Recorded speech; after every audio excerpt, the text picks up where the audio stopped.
D24 news से इस वक्त हम मौजूद हैं गाजीपुर ज़िले के मरदह ब्लॉक के गोविंदपुर किरत मठिया गांव में, जहां पर आइए देखते हैं यहां ऐसे ऐसे गरीबों की हालत जिन्हें देखने के बाद महसूस होता है वास्तविक भारत के ग्रामीण स्थिति का अंदाज़ा, जिसे हम जान पाते हैं कि आज भी भारत में जो गांव स्तरीय लोग हैं, जो गाँव में रहते हैं, गांव के गलियों में रहते हैं, मोहल्लों में रहते हैं, उनकी वास्तविक स्थिति आज भी क्या है, इसे देखने के बाद फेल हो जाते हैं वे सारे सरकार के दावे जिसमें कहा गया है कि हमारा देश बदल रहा है, विकास कर रहा है। ये सारे के सारे दावे इन स्थितियों को देखने के बाद फेल हो जाते हैं। ऐसे ऐसे लोग यहाँ मौजूद हैं जिन्हें आज तक न तो आवास मिला, न शौचालय मिला, यहाँ तक कि विकलांग स्थिति में रह रहे ये लोग काफ़ी गरीबी और जलालत झेलने के लिए मजबूर हैं। आइए जानते हैं इनके बारे में, देखते हैं। ये देख पा रहे हैं हम सामने ठीक कि ये नवमी विश्वकर्मा यहाँ के रहने वाले, गोविंदपुर गिरत गांव के रहने वाले नवमी विश्वकर्मा जी के घर पर हम लोग मौजूद हैं, जो इनका मकान है। ऐसा हम देख पा रहे हैं, ये इनका मकान है और इसी के साथ ये मिला हुआ हमारे प्रधानमंत्री महोदय के द्वारा स्वच्छ भारत मिशन के तहत मिला हुआ ये शौचालय है। आइए देखते हैं शौचालय की खस्ता हाल को, क्या स्थिति बन चुकी है इस शौचालय के खस्ता हाल की, जो प्रधानमंत्री वो देख पा रहे हैं कैसे ऊपर की छत नहीं है, टाटी लगा करके ऊपर और इससे छत बनाई गई है। ये पर्दा लटका हुआ है जिसमें कि ये परिवार अपना जो है निवृत्त होने का जो है मजबूरी में प्रयास करता है, निवृत्त होने के लिए मजबूर है। ये स्थिति है यहाँ के शौचालय की। और इसके बाद ये हम देख पा रहे हैं कि किस तरह से झोपड़ियों में यहाँ के लोग और ये नवमी विश्वकर्मा जी का परिवार किस तरह से रहने के लिए मजबूर है। और यहाँ पर उपस्थित यहाँ के ग्राम सभा के लोग, आइए ये घर देख पा रहे हैं हम। आज की जो बारिश का समय चल रहा है, बारिश के समय में किस तरह से मजबूर हैं यहाँ के लोग रहने के लिए, इस हालात को हम देख पा रहे हैं कि यहाँ पर किस तरह से ये बांस के दीवारें बना करके और इस झोपड़ी में रहने के लिए मजबूर यहाँ के लोग, बड़ी ही गरीब और दयनीय स्थिति को हम देख पा रहे हैं। आज भी फेल होते हैं वे सरकार के दावे जिसमें कहा गया है कि हम 2022 आते आते समस्त गरीबों को मकान मुहैया करा देंगे, सबको पक्के छत के नीचे कर देंगे।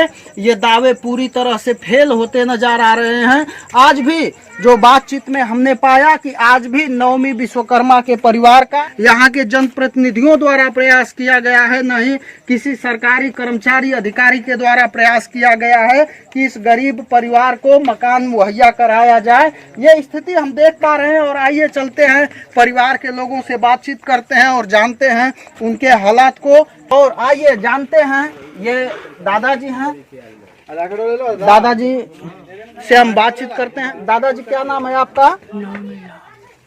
कितनी उम्र होगी आपकी? आपका ये मकान है, यही मकान है, आप यहीं रहते हैं? आपको आवास आज तक कोई देने के लिए नहीं आया? प्रधान से आप कहे थे? आवास आपको नहीं मिला? और आपके बच्चे? अच्छा, विकलांग बच्चे हैं तीनों आपके? तो इस तरह से हम देख पा रहे हैं कि किस तरह से नवमी विश्वकर्मा जी 85 वर्ष की उम्र में किस तरह से गरीबी और जलालत को झेलते हुए, इनका मकान है, देख पा रहे हैं किस तरह की झोपड़ी में रहने के लिए, छोटी सी झोपड़ी में रहने के लिए मजबूर है ये। और आइए जानते हैं इनके मकान को, हम देख पा रहे हैं कैमरे के द्वारा किस तरह से। और ये जो है इनके विकलांग बच्चे की ट्राईसाइकिल है और इस तरह से इनके 3 बच्चे हैं, जो तीनों बच्चे विकलांग हैं। और आइए हम उन्हें, ये जहां हम मौजूद हैं नवमी विश्वकर्मा जी के बेटे हैं। आपका क्या नाम है? वीरेंद्र विश्वकर्मा। आप विकलांग हैं जी? अच्छा, और ये आपका मकान है? जी, हमें यही मकान है। आपको आवास नहीं मिला? नहीं। आप प्रधान या किसी अधिकारी के यहाँ गए थे? हाँ गए थे, आकर चेक करके चले गए, नहीं दिए तो हम क्या करें। अच्छा, मकान आपको नहीं मिल पाया। और आपके बच्चे वगैरह? बच्चे 2 लड़के 2 लड़कियां हैं। पढ़ते हैं? जी, सरकारी स्कूल में। अच्छा अच्छा। हाँ। चलिए ठीक है। तो माता जी और ये है कि नवमी विश्वकर्मा जी की जो पत्नी है ये भी विकलांग है। बड़े बेटे रविंद्र विश्वकर्मा, उनसे छोटे बेटे वीरेंद्र विश्वकर्मा और उनसे छोटे बेटे नागेंद्र विश्वकर्मा, तीनों उनके बच्चे विकलांग हैं। उनके घर की हालात को हम देख पाए। ये उनकी पत्नी है माता जी जो ये भी विकलांग है। माता जी ये आपका यही मकान है? हाँ यही मकान है। और इसी में आप लोग रहते हैं? हाँ यही में रही ना भैया, रात भर चुएला बैठी ना इस बारिश के मौसम में काफी कष्ट होता है। बहुत होला जब बैठी ना कूद बोलना बिछना कूद भी। जैसा हम देख पा रहे हैं गरीब की हालत को बातचीत करके हम महसूस कर सकते हैं कि किस तरह से बारिश के मौसम में पूरा का पूरा इनका जो ये छप्पर है ये टपकता रहता है और किस तरह से रात में ये लोग यहाँ पर रहने के लिए मजबूर होते हैं।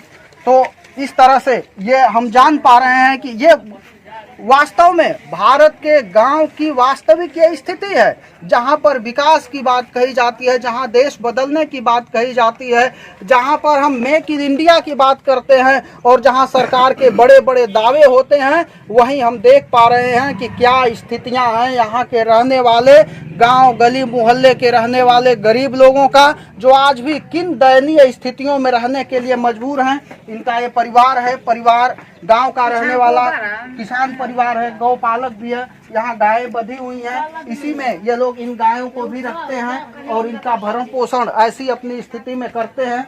और इसी के साथ जो है आइए हम आगे बढ़ते हैं और देखते हैं। इसी के साथ हम यहाँ के क्षेत्र पंचायत सदस्य जो यहाँ के जनप्रतिनिधि हैं संतोष जी, इनसे हम बातचीत से हैं। यहाँ के जनप्रतिनिधि हैं, यहाँ के लोगों ने ही चुन करके अपने गांव गली मोहल्ले के विकास के लिए भेजा है। तो किस तरह का प्रयास इनका अपने गांव गली मोहल्ले के लिए, अपने गांव के गरीबों के लिए चल रहा है, इनसे बातचीत करके हम जानते हैं।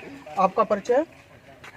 सबसे पहले प्रणाम, संतोष राजवार, गोविंदपुर मठिया। अच्छा।